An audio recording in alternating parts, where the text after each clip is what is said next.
하나님께서 우리에게 오늘 주시는 말씀은 창세기 1장 27절, 에베소서 5장 28절, 에베소서 5장 31절 세 군데 말씀입니다. 우리 큰 목소리로 다 같이 합독하시겠습니다.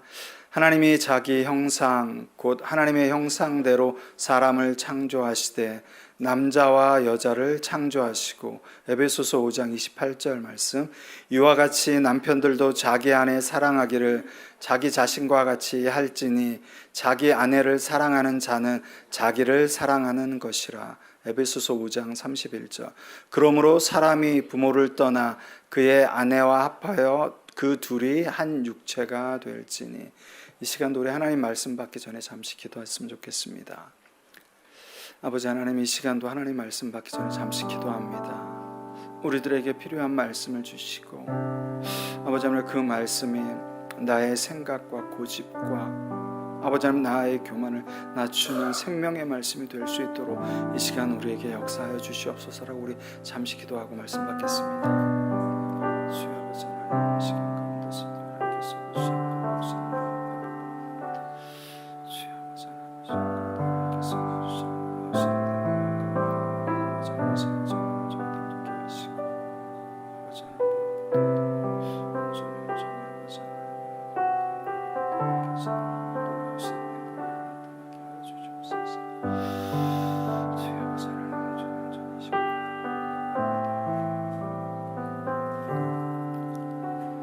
사랑과 은혜의 하나님 아버지, 오늘도 하나님을 예배할 수 있는 아버지 하나님, 이 시간과 건강이 얼마나 큰 은혜임을 다시금 고백하며 나아갑니다. 아버지 하나님이여, 늘 우리의 것을 먼저 챙기는 것이 아니라 하나님의 것을 먼저 앞세우는 저희들 되게 하시고, 예배 또한 기도 또한 말씀의 능력대로 살아가는 그 삶 또한 모든 것이 하나님의 중심으로 또한 살아갈 수 있는 저희들 되게 하여 주시옵소서. 그 능력으로 살아가기 위해 오늘도 말씀의 은혜를 소원하며 나갑니다. 이 시간도 각 사람에게 필요한 은혜를 하나님께서 내려주실 줄 믿습니다. 아버지 하나님, 이 시간도 우리의 마음을 붙들어 주시옵소서. 감사드리며 이 모든 말씀 우리 주 예수 그리스도의 이름으로 감사하며 기도드렸사옵나이다. 아멘. 오늘 하나님께서 우리에게 주시는 말씀은 하나님이 보내신 가장 아픈 은총입니다. 하나님이 보내신 가장 아픈 은총. 제목이 참 어떻게 보면 서사적이죠. 정말 하나님께서 보내주신 가장 아픈 은총. 창세기 1장 27절, 에베소서 5장 28절, 31절 말씀으로 아까도 저희 버팀 기도할 때도 그렇지만은 제가 어제도 아내한테 좀 고백을 했는데, 고백이 아니죠. 그러니까 사탄의 교략이 맞아요. 제가 다른 예배, 이제 뭐 다른 교회에서 말씀을 부탁받거나 또한 주일 예배 설교할 때는 전혀 그런 게 없는데, 이 버팀 예배 설교 전날 같은 경우는 그게 굉장히 심합니다. 업다운이 굉장히 심해요. 그리고 그러니까 굉장히 이 떨리는 게 그 전날서부터, 두렵고 떨리는 게 그 전날서부터 그렇습니다. 물론 하나님 앞에 루즈한 것보다는 두렵고 떨리는 것도 좋지만은 너무 업다운이 돼서 어쨌든 간에 제가 말씀을 어저께도 이제 말씀을 좀 일찌감치 보고 하나님 앞에 기도하는 시간 갖고 일찍 잠을 잔다고 잤는데 새벽까지 잠을 못 잤어요. 어쨌든 간에 여러분, 저 버팀 정기 예배가 있기 전날 어쨌든 우리 버팀 팀원들도 그렇고 생각나시면 저를 위해서 기도해 주시면 감사하겠습니다. 오늘 하나님께서 주시는 그 제목이 뭐죠? 하나님께서 보내신 가장 아픈 은총입니다. 제가 여러분 여기다 하나님께서 보내신 가장 아픈 은혜가 아닌 은총이라는 단어를 굳이 쓴 이유가 있습니다. 여러분, 은혜는 좀 간단하게 정리하면 하나님께서 우리에게 주신 선물이에요. 하나님이 주시는 선물 자체가 은혜입니다. 대표적인 예를 들면 우리의 구원이죠. 하나님께서 은혜로 주신 선물, 그것이 하나님께서 주신 구원이 은혜입니다. 그렇기 때문에 하나님께서 말씀하셨죠. 그 구원은 누구든지 자랑할 수 없느니라. 그런데 여러분, 반면 은총은 그 선물을 우리에게 베푸시는 하나님의 특별한 선택입니다. 여러분, 은혜와 은총은 굉장히 달라요. 은총이 뭐라고요? 그 하나님께서 값없이 우리에게 베푸시는 그 은혜, 선물로 주시는 은혜, 그 은혜를 어떻게 특별히 선택한 사람들에게만 주시는 게 뭐라고요? 은총입니다. 은총입니다. 그러니까 우리가 일반 은혜는 믿지 않는 자들도 다 하나님께서 주신 은혜는 누리며 살아가지만 은총은 전혀 다른 얘기가 됩니다. 은총은 전혀 다른 얘기가 됩니다. 그래서 영어도 여러분 번역도 성경에 나오는 번역도 은혜는 grace, 그 다음에 은총은 favor라고 나눠서 번역한 것입니다. 오늘 하나님께서 우리에게 주시는 말씀을 통해 하나님께서 나에게 보내신 가장 아픈 은총에 대해서 말씀을 나누고자 합니다. 여러분, 야곱은 라헬을 사랑하여서 7년을 진짜 며칠처럼 지냈죠. 며칠처럼 지냈습니다. 야곱은 자신이 왜 삼촌 라반의 집으로 도망갔는지도 까맣게 잊어버린 채 누구에게? 자기가 좋아하는 라헬에게 오로지 콩깍지가 씌어서 7년을 며칠처럼 기쁘고 행복하게 일을 했습니다. 그리고 드디어 그 7년이란 날이 차고 라헬과 결혼식을 올리는 즐거운 날이 되었습니다. 얼마나 야곱이 즐겁게 결혼식을 올렸을까요? 그리고 야곱이 그 다음날 눈을 뜨고 그 옆에 누워있는 사람을 보자마자 소스라치게 놀랐습니다. 그 옆에 자기와 같이 잠자리한 사람은 자기가 사랑하는 라헬이 아니라 누구요? 시력도 어둡고 또 마음도 야곱이 주지 않은 언니 레아였습니다. 여러분 오늘날 우리가 생각하기에 굉장히 이해가 안 될 수도 있습니다. 아니 라헬이랑 결혼식을 치렀는데 어떻게 그 다음날 언니 레아가 누워있을 수가 있어? 여러분, 우리가 그것을 이해하기 위해서는 고대 근동의 결혼 문화에 대해서 조금은 여러분들이 아셔야 됩니다. 여러분, 야곱조차 그 신부의 얼굴을 볼 수가 없었습니다. 왜 그럴까요? 그 두꺼운 천유로 얼굴을 계속 결혼식 내내 가리고 있었기 때문에 저 신부가 라헬인지 레아인지 야곱조차 분간할 수가 없었습니다. 더군다나 첫날 밤을 같이 치를 신혼방은 여러분 그 장막은 칠흑같이 어두웠습니다. 칠흑같이 어두웠어요. 그리고 여러분 이스라엘 절기에 여러분 결혼식 문화를 보면 보통 어떻게 일주일 굉장히 성대하게 치르죠. 포도주와 함께 굉장히 성대하게 치릅니다. 야곱 역시 그 결혼 기간 동안 오는 사람들과 포도주를 즐기며 그 무리에 섞여서 굉장히 즐겁게 보냈을 것입니다.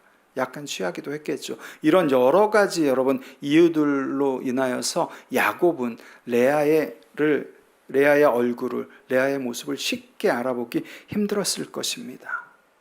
그럼에도 여러분 야곱에게 레아는 자기가 받아들이기 굉장히 힘든 현실이었습니다. 왜요? 야곱은 여러분 라헬을 좋아했기 때문에. 여러분 사람이 특히 남녀간에 이렇게 좋아하는 감정이 쉽게 정리가 되던가요? 안 됩니다. 쉽게 안 됩니다, 여러분. 그럼에도 불구하고 알아보기 어렵고 두건을 쓰고 있었고 그 신혼방이 칠흑같이 어두웠을지라도 그럼에도 불구하고 야곱에게는 레아는 받아들이기 힘든 현실이었습니다. 하나님께서 왜 그렇게 하셨을까요? 야곱의 교활한 면, 또 자기만 아는 그 중심적인 성품을 깎기 위해서 하나님께서는 레아를 도구로 사용하신 것입니다. 여러분 그 결과 어떻게 됐나요? 하나님께서 라헬이 아닌 레아를 야곱을 도구로 사용하셔서 그 결과는 어마무시했습니다. 이스라엘의 영적 장자가 어느 지파죠? 유다 지파입니다. 그 다음에 우리 예수 그리스도의 계보가 누구를 통해서? 라헬을 통해서? 아니 레아를 통해서 이어졌습니다. 레아를 통해서 이어졌어요. 여러분 하나님께서는 야곱이 좋아하는 라헬이라는 허상을 깨뜨려 버리고 실제적인 모습의 레아를 받아들이게 하셨습니다. 그것으로 말미암아 하나님께서 야곱의 삶 가운데 당신의 계획을 조금씩 여러분 이루어가고 계셨던 거예요. 여러분 누구나 다 여러분들 여기 계신 분들 소개팅이나 미팅은 한 번씩 해보셨을 것입니다. 여러분 우리 소개팅이나 미팅을 하면서 남녀 간에 늘 하는 말이 있어요. 대부분 나하고 안 맞아. 내가 바라던 이상형이 아니야. 대부분 여러분 그런 말씀 하시죠. 소개팅이나 미팅하고 내 이상형이 아니야. 나랑 안 맞아. 여러분 한평생 노부부로 8, 90년을 살았던 부부가 남편이 아내가 남편을 온전히 다 알지 못합니다. 아니, 자기 배로 낳은 자식조차 그 어머니가 다 알지 못해요. 그런데 어떻게 소개팅으로 여러분 몇 번 만난, 1년 정도 만난, 몇 년 정도 만난 상대방에 대해서 다 알 수 있을까요? 어떻게 여러분 미팅으로 만난 그 상대방에 대해서 몇 번 만나보지도 않고 나랑 안 맞는다고 말을 할 수 있을까요, 여러분? 결혼도 마찬가지입니다. 여러분, 우리 결혼은 왜 하나요? 내가 이제 그 사람을 알기 때문에 결혼식을 올리죠. 그런데 여러분, 결혼은 내가 상대방을 알아서 결혼하는 것이 아니라 상대방에 대해서 더 알아가기 위해서 결혼을 하는 거예요. 그러니까 결혼의 출발점은 그 사람을 다 알아서 결혼하는 게 아니라 이제 본격적으로 이 사람의 인격과 모습과 이 사람에 대해서 하나하나 본격적으로 알아가는 출발점이 어디? 결혼인 것입니다. 그렇기 때문에 여러분, 결혼을 하고 나서는 연애할 때 보지 못했던 그 사람의 배우자의 여러 모습들을 보는 거예요. 이런 모습, 저런 모습을 보게 되는 거예요. 그러면서 실망도 하고 좌절도 하고. 그것이 여러분, 결혼은 내가 그 사람에 대해서 생각했던 그 사람에 대해서 꿈으로 그렸던 이런 허상들이 하나하나 깨지는 것이 결혼입니다. 내가 그 사람에 대해서 씌웠던 콩깍지라고 하죠. 콩깍지가 완전히 다 벗겨지는 것이 결혼이에요. 그런데 여러분, 많은 그 결혼한 부부들이 연애할 때 보았던 상대방의 모습 중에, 허상 중에 아직도 그것이 실제 모습인지 줄 알고 살아가는 부부들이 굉장히 많습니다. 그 허상은 여러분, 내 자신이 만들어 놓을 허상일 수도 있고 상대방이 자신을 좀 더 데코레이션해서 꾸며놓은 허상일 수도 있습니다. 근데 우리는 여러분, 이 두 허상을 어차피 상대방이 만들었든 내가 만들었든 이 허상은 쉽게 콩깍지라고 하죠, 여러분. 그런데 여러분, 너무나도 아이러니컬한 것은 저도 저희 아내와 결혼할 때 그랬지만 결혼할 때는 여러분 반드시 콩깍지가 씌워야 됩니다. 상대방에 대한 허상을 갖고 계셔야 돼요. 그래야지만 여러분 결혼할 수 있습니다. 그 사람의 실제 모습을 보고 과연 몇 쌍이나 결혼할까요? 결혼을 해서 이 사람이 실제 모습이 이거야. 이것을 연애 때 봤어. 몇 명이나 결혼할까요? 결혼할 때는 여러분 콩깍지가 씌어야 됩니다. 그 사람에 대한 허상을 갖고 계셔야 돼요. 그러나 결혼한 후에 행복하고 즐거운 결혼 생활을 하기 위해서 가장 먼저 해야 될 작업이 상대방에 대한 허상을 깨는 것입니다. 내가 그 사람에 대한 상상으로 그렸던, 꿈으로 그렸던 콩깍지를 벗겨내는 일이에요. 여러분, 상대방에 대한 허상을 깨트릴 때, 내가 상대방에 대해서 씌웠던 콩깍지를 벗겨낼 때, 내가 상대방에 대해서 생각했던 내 생각적인 그 고정관념이 깨질 때 그 사람의 실제 모습을 내가 어떻게 온전히 받아들일 수 있습니다. 그 과정 가운데는 여러분, 물론 낙담도 되고 실망도 하고 때로는 또 여러분 좌절도 됩니다. 그럼에도 불구하고 여러분, 상대방의 있는 모습을 그대로 받아들일 때 그것이 행복하고 즐거운 결혼 생활의 출발선상이라는 것입니다. 출발선상이라는 것입니다. 여러분, C.S. 루이스의 스크루테이프의 편지에 보면 이런 얘기가 나옵니다. 초신자가 교회에 나와서 교인이 되고 이제 정착할 만할 때 그 사람 눈에 교회와 교인들의 실망스러운 모습을 보게 해. 그리고 맥이 풀려서 완전히 모든 것을 좌절하게 만들어라는 부분이 있습니다. 그러면서 그 삼촌 악마가 그 조카 위무드에게 이렇게 얘기합니다. 결혼한 부부도 마찬가지야. 결혼한 부부도 상대방에 대해서 결혼할 때 가졌던, 꿈꿨던 그것이 완전히 깨지게 하고 실망감을 갖도록 만들어. 그러면 그 부부는 어떻게? 이혼하게 될 거야 라는 것입니다.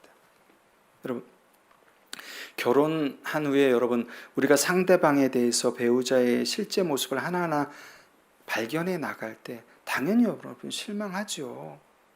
늘 공주님 같고 왕자님 같았던 모습인데 어느 날 퇴근하고 들어오니까 양말 아무데나 벗어놓고 꼬랑내 나고 방귀는 아무데서나 북북 끼고 트름에 쌌고, 여러분 있는 모습이 허상이 다 깨지겠죠. 다 깨지겠죠. 실망감을 갖는 건 여러분 당연합니다. 그런데 여러분 기억하십시오.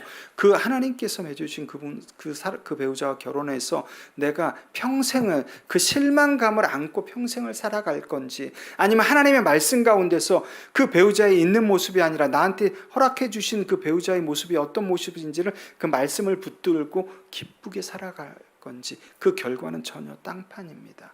여러분, 하나님께서 왜 그 배우자를 붙여주셨는지 지금부터 여러분과 하나하나 그 배우자가 어떤 존재인지를 여러분과 하나하나 알아갈 것입니다. 하나님께서는 여러분 성경을 보시면 당신의 형상과 모양대로 남자만 창조하셨다고 말씀하시지 않았습니다. 여자만 창조하셨다고도 말씀하시지 않았습니다. 하나님께서는 당신의 형상과 모양대로 사람을 창조하셨다고 말씀하셨습니다. 그러므로 남자와 여자가 온전히 하나님 안에서 하나가 될 때 온전한 하나님의 형상을 나타낼 수 있어요. 이거 굉장히 중요한 것입니다. 하나님께서 당신의 형상과 모양대로 남자만 창조하셨다고 하면은 남자와 여자가 하나가 돼서 하나님 안에서 굳이 하나님의 형상을 회복할 필요가 없어요. 그런데 하나님께서는 당신의 형상과 모양대로 사람을 창조하셨다고 그랬어요. 남자도 여자도 이 사람에 속하는 거예요. 이 속하는 두 존재가 온전히 하나님의 형상을 회복하기 나가기 위해서는 어떻게 온전히 둘이 한 몸이 돼야 되는 거예요. 한 몸이. 그럴 때 하나님의 형상을 온전히 나타낼 수 있으며 하나님께서 창조하신 모양대로 살아갈 수 있는 것입니다. 여러분, 결혼하는 남녀가 상대의 허상을 깨트리고 실제적인 그 상대방의 실제적인 모습을 있는 그대로 받아들여야 하는 이유가 여기 있는 것입니다. 뭐라고요? 내가 그 사람의 실망하고 좌절하고 낭망할지라도 그 모습이 그래 내가 사랑하는 사람의 실제 모습이야 받아들여야 하는 이유가 궁극적으로는 여러분 내 안에 하나님의 형상을 회복시켜가고 내가 하나님께서 만드신 창조와 그 형상대로 살아갈 수 있는 그 모양대로 살아갈 수 있는 정답이기 때문에 그렇습니다. 그것이 어떻게 둘이 하나가 될 때. 여러분 2025년 기준으로 세계 인구는 대략적으로 82억 명 정도 된다고 합니다. 과거 국제 결혼은 여러분 농어촌 지역의 어떤 특수한 선택에 의해서 결혼식이 이루어진 경우가 굉장히 많았습니다. 근데 여러분 지금은 국가와 인종을 초월해서 넘어서서 보편적인 사랑의 한 형태로 자리 잡았습니다. 국제 결혼은. 여러분 생각해 보십시오. 82억 명 중에 얼마나 많은 남자와 여자가 있겠습니까? 얼마나 많은 남자가 여자가 있겠습니까? 그 중에 지금의 배우자와 지금의 제 아내와 제 아내가 제 배우자가 될 확률이 82억 분의 1입니다. 여러분 수학적으로 82억 분의 1은 거의 제로에 가까운 확률이에요. 다시 바꿔서 말씀드리면 거의 제로에 가까운 확률의 사람을 하나님께서 나에게 보내주셨어요. 거의 제로에 가까운 확률의 사람을 어떻게 하나님께서 여러분에게 보내주셨어요. 거의 제로에 가까운 확률의 사람을 결혼하지 않으신 분들 하나님께서 숱하게 만나게 하셨을 거라고 저는 확신합니다. 여러분 82억 분의 1인 사람을 하나님께서 주신 거예요. 만나게 하신 거예요. 여러분 이것은 우리 인간의 언어로 표현할 수 없습니다. 어떻게 표현합니까? 수학적으로도 거의 제로에 가까운 확률인데 이것은 여러분 하나님의 섭리, 놀라운 섭리를 빼고서는 인간의 말로 표현할 수가 없어요. 목사님 무슨 말씀이세요? 무슨 82억 명 중에 하나님께서 그 사람을 콕 집어서 저에게 주셨어요. 소개팅에서 만났는데 우연히 길 가다 만났는데 우연히 어떤 그 술자석에서 만났는데 친구의 소개로 만났는데 무슨 하나님께서 콕 집어주셔서 만났어요. 여러분 마태복음 10장 29절 하반절 말씀입니다. 마태복음 10장 29절 하반절 말씀. 너희 아버지께서 허락하지 아니하시면 그 하나도 땅에 떨어지지 아니하리라. 한번 생각해 보십시오. 공중에 나는 새 한 마리도 하나님께서 허락하시지 않으면 절대 땅에 떨어지지 않습니다. 하물며 하나님의 자녀인 우리에게 평생을 살아갈 배우자를 주시는데 82억 명 중에 아무나 주셨겠습니까? 결코 아니라는 거예요, 여러분. 결코 아니라는 것입니다. 지금의 배우자를 만나게 하신 건 하나님의 철저한 계획 가운데 섭리 가운데 하루하루 1년 1년 지나온 수많은 시간 가운데 하나님께서 다 하나하나 개입하셔서 모든 문제마다 개입하셔서 결혼하기 전에 제 아내에게, 결혼하기 전에 저에게 모든 상황마다 개입하셔서 결혼하게끔 만드신 거예요, 여러분. 우리가 때로는 결혼하면서 살아가는 그 결혼 생활이 늘 주어지는 일상의 반복된 패턴이라고 생각합니다. 여러분, 근데 오늘 전해드리는 말씀을 여러분이 기억하고 사시며 절대 내 배우자에 대해서 여러분 내가 생각하는 게, 내가 또한 마음에 품는 게 달라집니다. 여러분, 지금의 배우자와 하나님께서 부부가 되게 하신 데는 그 이유가 있다고 제가 말씀드렸습니다. 그 이유를 찾기 위해서는 어떻게? 가장 먼저 그 상대방에 대한 허상이 깨지고 콩깍지가 벗겨져야 되는 것입니다. 결혼하기 전엔 콩깍지가 씌어 있어도 된다고 말씀드렸습니다. 그러나 결혼한 후에는 반드시 깨트려야 됩니다. 반드시 깨트려야 되고, 반드시 여러분 그 허상을 깨트려야 되고 콩깍지를 벗겨내야 됩니다. 결혼하고 나서도 왕자 공주님으로 살게 되면 그야말로 여러분 매일 다투고 매일 또한 의견 충돌을 일으키고 하루하루 살아가는 날이 지옥이 되고, 그렇게 여러분 하루하루를 고통의 결혼 생활을 이어갈 수밖에 없습니다. 여러분, 허상의 사전적인 의미는 이렇게 됩니다. 국어 사전적인 의미는 실제 없는 것이 있는 것처럼 나타나 보이거나 실제와는 다른 것으로 드러나 보이는 모습. 뭐라고요? 실제 없는 것이 있는 것처럼 보이거나 실제와는 다른 모습이에요. 이런 모습인데 다른 모습으로 나타나 보이는 게 허상이라고 합니다. 그렇기 때문에 여러분 국어사전에 허상적인 의미가 나왔듯이 허상은 여러분 깨어지기 위해 존재하는 것입니다. 허상은 깨어지기 위해 존재하는 거예요. 우리가 이렇듯 여러분 깨트려야 될 허상을, 상대방에 대한 허상을, 아내에 대한 허상을, 남편에 대한 허상을 갖고 계속해서 살아간다고 하면 그 결혼 생활 또한 어떻게? 허상의 결혼 생활일 수밖에 없습니다. 언제 터질지 모르는 시한폭탄을 갖고 살아가는 불안한 결혼 생활일 수밖에 없게 되는 것입니다.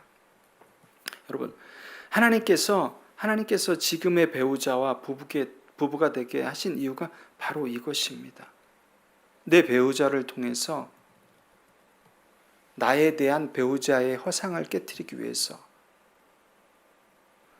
내가 결혼 전에 이렇게 생각했는데 내가 생각하는 결혼 생활이 이건데, 이런 허상을 하나님께서 깨트리시기 위해서 지금의 배우자와 부부가 되게 하신 것입니다. 왜? 그 과정을 통해서 겪게 되는 실망과 좌절, 또 때로는 고통, 이러한 것들을 통해서 내 삶 속에서, 또 남편의 삶 속에서, 아내의 삶 속에서 하나님께서 궁극적으로 이루시고자 하는 것은 당신의 형상을 회복시키기 위해서입니다. 여러분 생각해 보십시오. 결혼하신 분들은 내 배우자가 아니면 나의 모난 부분, 깎아줘야 할 부분, 나의 정말 교만한 것들, 이런 것들이 어떻게 여러분 깎아질 수 있을까요? 그렇기 때문에 여러분 오늘 이 시간 이전에도 하나님께서는 내 배우자를 통하여서 나의 모난 부분을 계속해서 깎아내고 계신 것입니다. 이유는 간단합니다. 내 안에, 나의 삶 가운데 하나님의 형상을 회복시켜 주시기 위해서. 그렇기 때문에 여러분 결혼해서 배우자한테 가졌던 허상 또한 콩깍지가 깨지고 벗겨지는 일은 절대로 낭망하고 실망할 일이 아닙니다. 오히려 하나님께서 나를 하나님의 형상으로 회복시켜 가시는 하나님께서 이루시는 은총이라는 것입니다. 은총. 여러분, 하나님께서는 어느 날 아담이 혼자 있는 것이 보시기에 좋지 않아 어떻게 아담에게 돕는 배필을 주셨습니다. 성경에 돕는 배필 여러분 들어보셨을 거예요. 하와를 주셨습니다. 그 돕는 배필이라는 히브리어가 에제르커 네게두오입니다. 에제르커 네게두오, 네 개의 단어로 이루어졌습니다. 에제르는 에베네셀, 돕다라는 것입니다. 커, 뭐뭐처럼, 네게드, 그와, 오, 인칭되면서 네게드 정반대. 그러니까 원문 직역하면 그와 정반대로 생겨서 돕는 자라는 뜻입니다. 하나님께서 아담에게 하와를 주셨는데 그를 돕는 배필이라고 불렀어. 지금 원문대로 직역하면 하나님께서 하와를 주셨는데 그 하와 이름이 아담과 정반대로 생겨서 그를 돕는 자로 주셨어. 그런데 여러분 기가 막힌 게 있습니다. 성경에 보면 여러분 에제르 에베네셀의 하나님, 에제르 에베네셀은 여러분 절대 사람한테 쓰는 단어가 아닙니다. 오직 하나님 앞에만 쓰는 단어예요. 하나님께만 쓰는 단어입니다. 이 단어를 누구?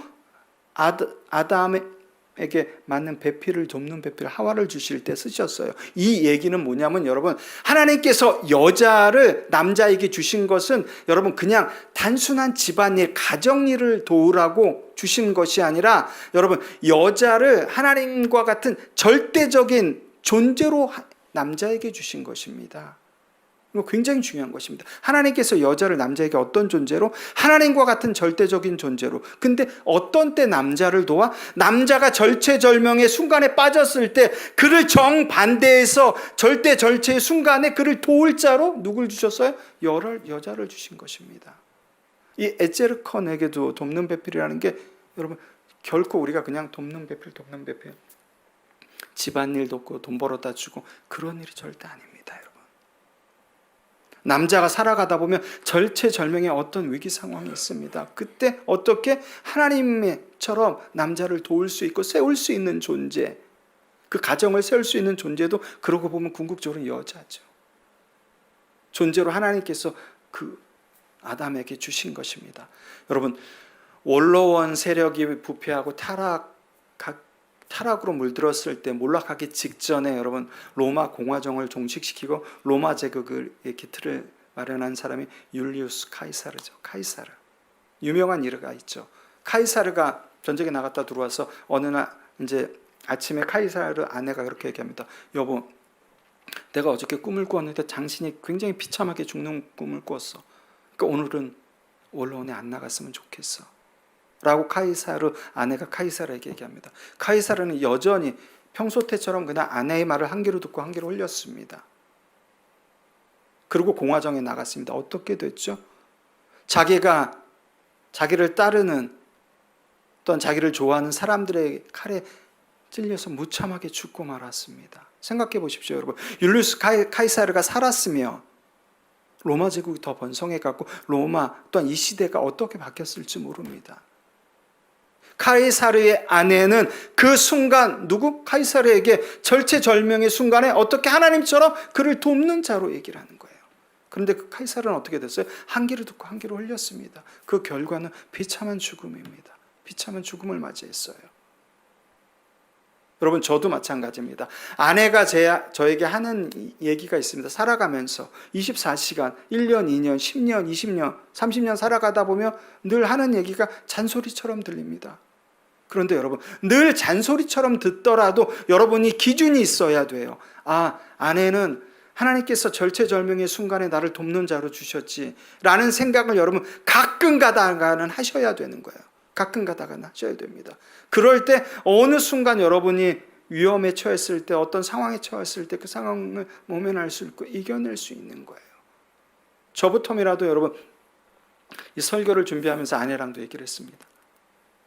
평소에는 그렇게 하지 않으면서 평소에는 잘 그렇게 되지가 않아요. 그럼에도 불구하고 여러분 그것을 늘 기억합니다. 아내는 하나님께서 나에게 이런 존재로 주셨어. 나 밥 차려주고 아이들 키우고 내 뒷바라지를 하는 존재가 아니라 물론 그것은 어머니의 희생이겠지만 헌신이겠지만 그런 존재가 아니라 어떻게 이 김병무라는 사람이 절체절명의 순간에 떨어졌을 때 나락으로 떨어졌을 때 어떻게 나를 일으켜 세우고 하나님처럼 나를 도울 자로 주셨어 라는 걸 반드시 기억하셔야 됩니다. 여러분 카이사르의 아내가 그 당시 했던 얘기만 들었어도 그리고 징조가 있었습니다. 이 공화정을 종식시키려고 했던 것을 원로원 사람들이 전부 알았습니다. 그래서 카이사르도 불안해했었어요. 그럼에도 불구하고 아내의 말을 귀담아 듣지 않았습니다. 여러분 카이사르가 암살당하고 그 뒤로 로마 황제가 된 인물이 바로 옥타비아누스죠. 누가복음 2장에 보면 천하에다 호적을 하라고 명령을 내린, 그래서 어떻게 마리아와 요셉이 베들레헴으로 가게 명령 내긴 사람이 가이사 아구스토 옥타비아누스입니다. 그 뒤에 왕이 된 사람이. 여러분 하나님께서는 흙이나 금속이나 다이아몬드로 여자를 만드시지 않았습니다. 여러분, 하나님께서는 창세기 2장 21절 말씀 제가 봉독해 드리겠습니다. 여호와 하나님이 아담을 깊이 잠들게 하시니 잠들매 그가 그 갈빗대 하나를 취하고 살로 대신 채우시고. 여러분, 이 말씀을 보시면 여러분이 궁금해 하셔야 되는 게 있습니다. 여호와 하나님이 아담을 깊이 잠들게 하시니 잠들매 그가 누굽니까? 하나님이 그 갈빗대, 아담의 갈빗대 하나를, 여러분, 하나님께서 아담의 갈빗대 하나를 뽑으셨대요.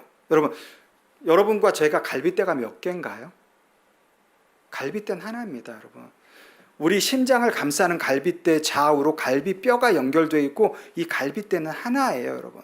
하나님께서 아담의 그 하나밖에 없는 갈빗대를 뽑아서 하와를 만드셨대. 그럼 아담은 죽죠. 보여주는 게 없으니까. 그러니까 여러분, 여기 갈빗대라고 하는 것은 이 번역 모르겠습니다. 이 첼라라고 하는 히브리 단어는 갈빗대도 있지만 갈비뼈도 있어요. 두 가지 의미가 있습니다. 그러니까 하나님께서 아담의 갈빗대를 취하셨다는 것은 갈비뼈를 얘기를 하는 것입니다. 여러분, 갈비뼈는 우리 심장을 감싸고 보호하는 역할을 합니다. 우리 몸에서 가장 중요한 부분이에요. 생명과 직결되는 부분입니다. 이 생명과 직결되는 부분을 빼서 어떻게 하나님께서는 여자를 만드셨어요. 이 말은 여러분, 여자와 남자가 온전히 한 몸을 이룰 때, 여자와 남자가 온전히 한 몸을 이룰 때만 남자는 어떻게 자기의 생명을 보호할 수 있다는 거예요, 여러분. 여자를 사랑하는 것이 결국은 자기 생명을 사랑하는 것이라는 기가 막힌 것입니다. 여러분, 우리 모두 다 생명은 다 중요합니다. 다 중요합니다. 그런데 하나님께서 남자의 갈비뼈를 뽑아서 생명과 직결되는 갈비뼈를 뽑아서 여자를 만드셨다는 것은 남자 너 혼자서 온전한 생명으로 살아갈 수 없다는 거야. 여자와 한 몸을 이룰 때 네 생명이 온전한 생명으로서 살아갈 수 있고 네 갈비뼈를 빼주러 여자를 만든 여자와 온전히 어떻게 그 여자를 사랑하며 나갈 때 그것은 여자를 사랑하는 것이 아니라 궁극적으로는 어떻게 네 목숨을 사랑하는 거야라는 말씀이에요, 여러분. 그냥 갈빗대 하나를 뽑아서 여자를 만드셨다는 것이 아니라 여러분, 남자의 입장에서 보면 자신의 생명과도 같은 일부를 내어준 것입니다. 죽음을 마다하지 않는 희생을 한 것입니다. 예. 우리가 여러분 가정생활에서 결혼생활에서 죽음을 따를 수 있는, 죽음을 감수할 수 있는 남자의 이런 희생만이 여자와 온전히 하나가 되게 합니다. 기억하십시오. 남자가 죽음을 따를 희생을 내가 각오했을 때 그 가정에서 어떻게 여자와 아내와 온전히 하나가 될 수 있어요. 그리고 죽음을 따를 희생을 남자가 각오했을 때 어떻게 그 부부 가운데 내 아내 안에 그 가정 안에 어떻게 온전한 하나님의 형상을 회복할 수가 있어요. 여러분, 이 굉장히 두 가지 의미입니다. 갈비뼈를 뽑아서 여자를 만드셨다는 것은 남자의 생명을 지키는 것이고 결국은 여자를 사랑하는 게 남자를 사랑하는 것이에요. 그런데 여러분, 또한 그것이 그런 남자의 희생이 어떻게 온전히 여자와 하나가 되게 할 수 있고 온전히 하나님의 형상을 회복할 수 있는 길이라는 것입니다. 여러분, 이것은 남자의 희생을 하나님께서 남자의 희생만 남자에게만 강요하신 것이 아닙니다. 절체절명의 순간에 남자를 도울 자로서 여자를 하나님께서 주셨는데 그 주신 그 여자를 어떻게 남자가 어떻게 잘 사랑하고 우리 골로새서 말씀처럼 모든 일을 주께 하듯할 때 아내를 사랑하며 하나님 앞에 대하는 것처럼 하나님을 섬기는 것처럼 하나님과 대하는 것처럼 그 마음을 품고 아내를 사랑할 때 어떻게 모든 것이 회복된다는 말씀입니다. 여러분, 여기서 굉장히 중요한 것이 있습니다. 굉장히 남자가 가정을 위해서 아내를 위해서 내 것을 희생하는 희생이 뒤따를 때 상대방은 그 가정은 채움을 받게 됩니다. 남자가 여러분 하나님께서 말씀하신 그 말씀대로 그 말씀을 쫓아서 내가 죽음이 따르는 희생을 감수하며 나아갈 때 누구? 내 아내 하나님과 같이 나를 도울 그 하나님께서 그 주신 존재는 어떻게 채움을 잊게 되는 거예요. 근데 그 채움을 잊게 되는데 그 채움을 잊게 되는 그 놀라운 사랑이 하나님의 섭리라는 것을 내가 어떻게 이렇게 할 수 있지? 내가 이렇게 하니까 내 아내가 모든 것이 이전보다 더 얼굴도 밝아지고 또 신앙적으로도 더 내 남편이 이것이 하나님의 섭리라는 것을 누구를 통해서 내 노력이 아니라 하나님께서 이렇게 역사하시는구나, 이런 섭리를 누구를 통해서 알게 된다고? 배우자를 통해서 알게 되는 것입니다. 배우자를 통해서. 그래서 아담이 여러분 하나님께서 만들어주신 하와를 보고 내 뼈 중에 뼈요 살 중에 살이라고 극찬하는 것입니다. 최초의 사랑 고백이죠, 여러분. 그렇게 외친 것입니다. 그래, 내가 저 여자를 사랑하는 것이 나를 사랑하는 거야. 나를 사랑하는 거야. 내가 저 여자를 사랑하는 것이 내 생명을 지키는 거야 라는 고백입니다. 여러분, 이와 같이 하나님께서 지금의 배우자를 왜 내 곁에 두셨는지 우리는 오늘 말씀을 통해서 깨닫게 됩니다. 그런데 여러분, 우리 결혼 문화를 쭉 보시면 결혼 문화, 결혼식 날짜까지 잡고 상견례까지 다 하고 혼수 문제 때문에 깨지는 경우 굉장히 많잖아요. 그렇죠? 굉장히 많잖아요. 그런데도 여러분, 많은 사람들이 아직까지도 결혼을 단순히 나의 행복을 채워줄 상대를 만나는 것이라고 생각합니다. 맞나요, 여러분? 결혼은 나의 행복을 채워줄 상대방을 만나는 게 결혼인가요? 예, 그건 세상적인 결혼과는 될 수가 있습니다. 세상적인 결혼과는 될 수가 있어요. 근데 하나님께서 말씀하시는 성경적인 여러분 결혼과는 결코 아닙니다. 하나님께서는 여러분 지금의 배우자와 또한 내가 사귀고 있는 어떤 사람과 결혼을 하게 되면 결혼하게끔 하신 진짜 이유는 따로 있습니다. 앞부분에서 말씀드렸듯이 그 배우자를 통해서 내가 그 배우자에 대해 갖고 있던 깨져야 될 부분, 또한 결혼에 대해서 내가 환상을 갖고 있던 깨져야 될 부분, 이런 것들을 깨트리기 위해서. 왜 깨트리시나요? 왜 그런 아픔을 주시나요? 그냥 근데 그 허상을 지니고 콩깍지 씌워서 갖고 가시면 계속 그냥 살게끔 하시면 되지. 언젠간 깨지기 때문에 하나님께서는 그걸 깨트리시는 게 목적이 아니라 허상과 상대방과 결혼에 대한 허상을 깨트리고 콩깍지를 벗겨내시는 이 궁극적인 이유는 그걸 통해서 얻게 되는 실망과 좌절과 때로는 고통을 통해서 어떻게 내 자신의 모난 부분을 깎아내시려고 하는 거예요. 깎아내시려고. 그게 배우자가 아니고서는 결단코 깎아낼 수 없으니까. 여러분 생각해 보십시오. 내 가슴에 손을 얹고 진짜 철옹성과 같은 고집, 교마, 나의 모난 성품들을 배우자가 아니고 누가 깎아낼 수 있을까요? 결코 여러분 배우자가 아니고는 깎아낼 수가 없습니다. 그렇기 때문에 하나님께서 내 배우자를 통해서 계속해서 왜 저래? 결혼할 땐 안 그랬는데 왜 아무 데서나 방구 푹푹 뀌고 그래? 안 그러더니? 여러분 어찌됐든 그런 모습을 통해서 여러분 내 안에 깎아내야 될 부분이 있기 때문에 그런 거예요. 여러분. 궁극적으로는 하나님께서 그렇게 하시는 이유는 궁극적으로 나를 사랑하시기 때문에. 왜? 하나님의 형상을 회복시키시기 위해서. 하나님의 형상을 회복시키시기 위해서. 내 배우자를 통해서. 그리고 배우자와 그 가정, 하나님께서 주신 가장 기뻐하시는 교회의 기초단위 가정, 그 가정이 어떻게 하나님께서 원하시는 임마누엘 가정으로 하나님께서 인도하시기 위해서 그런 시련을 우리의 삶 속에 주시는 것입니다. 나의 생활 가운데, 가정 가운데 주시는 것입니다. 당신의 형상을 어떻게 내 배우자를 통해서 새겨 넣으시려고 여러분 기억하십시오. 배우자는 하나님께서 나를 당신의 형상으로 회복시키시기 위해 하나님께서 나에게 보내주신 가장 아픈 은총이에요. 하나님께서 나에게 보내주신 가장 아픈 특별한 선택. 아까 제가 은총 특별한 선택이라고 했어요. 하나님께서 특별히 김병무를 선택하셔서 제 아내를 보내주신 거예요. 그것이 은총입니다. 나의 안에서 하나님의 형상을 회복시키시기 위해서.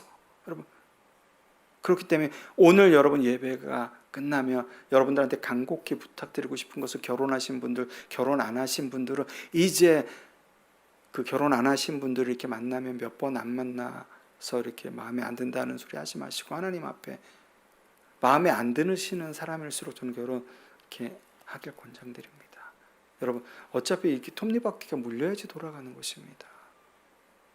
여러분 제 아내랑 제가 결혼 생활을 하다 보니까 제 아내의 성격이 그리고 제가 이렇게 순종하고 들어가고 이게 맞으니까 돌아가는 거예요, 여러분. 아내는 명령하고 저는 따라가고, 이게 맞으니까 돌아가는 것입니다. 여러분, 둘 다 여러분 이렇게 기가 세면 절대 안 돼요. 그렇기 때문에 저는 제 아내, 하나님께서 저에게 보내주신 거 정말 감사합니다. 진짜 농담이 아니라. 그리고 저는 제 아내 지금도 여러분, 저희 예담이도 있지만 은솔이도 있지만 지금도 이렇게 이렇게 허그하고 해요. 나이가 이제 내일 모레면 60인데도 하나님께서 보내주신 배우자에게서 여러분, 우리가 봐야 될 부분을 꼭 봐야 되고, 우리가 배우자를 통해서 하나님께서 나에게 말씀하시고 싶은 것을 여러분 캐치하실 수 있어야 돼요. 지금 여러분 주신 배우자는 가장 베스트를 하나님께서 주신 거예요. 누굴 위해서? 나를 위해서. 나 안에 하나님의 형상을 그 앞에 가는 그날까지 회복시키시기 위해서 반드시 기억하십시오. 말씀 정리하겠습니다. 여러분 혹시 반사경 아시나요? 아파트 단지나 삼거리에 보면 둥그런 거울 있죠. 오목거울. 위험한 곳, 그렇게 위험지대 보라고, 보이지 않는 곳을 보라고. 여러분, 남편은 아내의 반사경이고 아내는 남편의 반사경입니다. 위험하게 보지 못하는 부분을 아내가 비춰주는 거고, 또 남편이 보지 못하는 부분을 아내가 비춰주는 거고, 아내가 보지 못하는 부분을 남편이 비춰주는 것입니다. 그렇기 때문에 여러분, 우리가 서로가 반사경이라는 존재를 우리가 인정하고 나갈 때 우리에게는 한번 결코 위험한 그 사각지대가 있을 수 없습니다. 여러분, 운전하는 사람도 안전하게 지켜주시되 우리 가정 하나님께서 서로 남편과 아내가 서로가 반사경이 되어서, 또 하나님께서 특별히 내 아내를 어떤 존재로 나에게 주셨는지를 각인할 때 여러분, 우리는 내 아내 모난 성품이, 여러분 궁극적으로는 가정 안에서 남자의 모난 성품이 깎아지며 그 가정은 여러분 하나님의 형상대로 세워져 갑니다. 궁극적으로. 그렇기 때문에 하나님께서 에제르컨에게도 돕는 배필을 아담에게 주신 거예요. 안 그랬으면 하와에게 주셨겠죠. 그렇기 때문에 여러분, 궁극적으로는 여러분 오늘서부터 아내라는 반사경을 통해서 나의 모난 성품과 부족한 신앙과 교만과 아집을 외면하지 마시고, 아프더라도 당연히 여러분 모난 부분을 깎아내면, 여러분 우리 어떤 걸로 자르거나 깎아내면 아프잖아요. 당연히 아픕니다. 그 아픔이 여러분 나의 하나님의 형상을 회복하는 길이라는 것을 반드시 기억하시고, 하나님 앞에 오늘 예배당을 나가서 아내한테 하나님 앞에 아내가 어떤 존재인지, 또한 그것을 고백하고 하나님께서 창조하신 목적대로 남편인 내가, 아내인 내가 세워져 갈 때 하나님께서는 여러분의 가정을 어떻게 반드시 그 가정 가운데 하나님의 형상을 회복시키실 것이며, 그 가정 가운데 하나님의 형상이 회복되면 자녀들은 어떻게 되나요? 덤입니다. 여러분, 덤. 하나님께서 덤으로 회복시켜 가십니다. 그럴 때 여러분, 우리 가정이 하나님의 거룩한 성소가 될 수 있으며, 하나님 앞에 우리가 입으로만 임마누엘 가정이 아니라 다른 사람들의 본이 되는, 예수 그리스도를 나타내는, 향기를 드러내는 그런 가정으로서 본이 되는 가정으로 세워가실 것입니다. 저와 여러분의 가정이 그러한 가정이 되길 주님의 이름으로 간절히 축원합니다. 아멘.